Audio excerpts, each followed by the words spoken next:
And a man is in critical condition tonight. This after an argument escalated, leading to a shooting in a Corpus Christi neighborhood.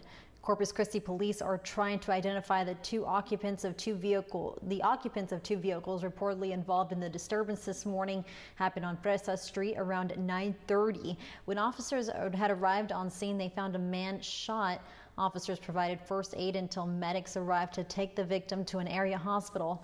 Both vehicles, though, drove off from the scene. One is being described as a Ford SUV, while the other is being described as a Chevy Avalanche towing a flatbed work trailer. So if you have any information regarding this incident, if those vehicle descriptions sound at all familiar to you, you're being urged to call Corpus Christi Police. That number, 361-886-2600.